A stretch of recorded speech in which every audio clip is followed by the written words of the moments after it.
ഇടാന്നൊരു picture പ്രോബ്ലമാണ്. അപ്പോൾ നമ്മളിതിൽ എന്താ നമ്പേഴ്സും ഉണ്ട് ആൽഫബറ്റ്സും ഉണ്ട്. അപ്പോൾ നമുക്ക് മനസ്സിലാക്കാൻ പറ്റും ഈ ആൽഫബറ്റ്സും നമ്പേഴ്സുമായിട്ട് എന്തോ റിലേഷൻ ഉണ്ടെന്ന്.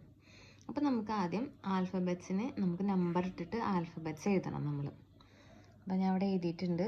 ഇങ്ങനെ ABCD M വരെ, N തൊട്ടിട്ട് Z വരെ ഇങ്ങനെ എഴുതിയാൽ നമുക്ക് തിരിച്ചും നമ്പേഴ്സ് കാൽക്കുലേറ്റ് ചെയ്യാൻ യൂസ്ഫുള്ളാണ്. അതുകൊണ്ടാണ് M വരെ ബാക്കിയുള്ളത് ഇങ്ങനെ ഹാഫ് ആയിട്ട് എഴുതണത്. ഓക്കെ, അങ്ങനെ എഴുതി കഴിഞ്ഞു.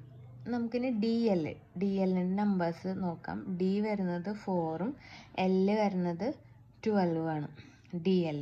അപ്പോൾ രണ്ടും കൂടി ആഡ് ചെയ്യുക, 4ഉം 12ഉം. അപ്പോൾ എത്ര നമുക്ക് കിട്ടി? 16 കിട്ടി. 16 രണ്ടുകൊണ്ടൊന്ന് ഡിവൈഡ് ചെയ്യുക, അപ്പോൾ നമുക്ക് 8 കിട്ടി.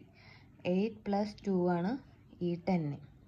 അതേപോലെ നമുക്ക് FR ചെയ്ത് നോക്കുമ്പോൾ F വരുന്നത് 6ഉം 6 വരുന്നത് 18ഉം ആണ്.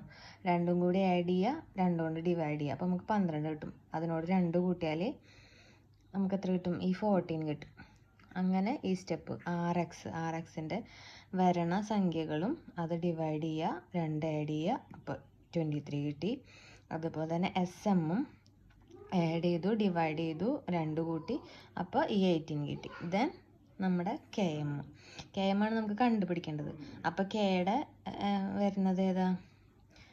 K വരുമ്പോൾ അതിൻ്റെ 11ഉം അതുപോലെ തന്നെ M 13ഉം രണ്ടും കൂടി ആഡ് ചെയ്തു, ഡിവൈഡ് ചെയ്തു, 2 കൊണ്ട് 12 കിട്ടി, +2 14. ഇവിടെ 14 കിട്ടും. പിന്നെ അടുത്തത് PVക്ക് എത്രയൊക്കെ നമ്പർ വരുന്നത്? 16ഉം 22ഉം രണ്ടും കൂടെ ആഡ് ചെയ്തു, ഡിവൈഡ് ചെയ്തപ്പോൾ 19 കിട്ടി, 2 ആഡ് ചെയ്തു 21. അപ്പോൾ ഇവിടെ ആൻസർ 14ഉം ഇവിടെ 21ഉം.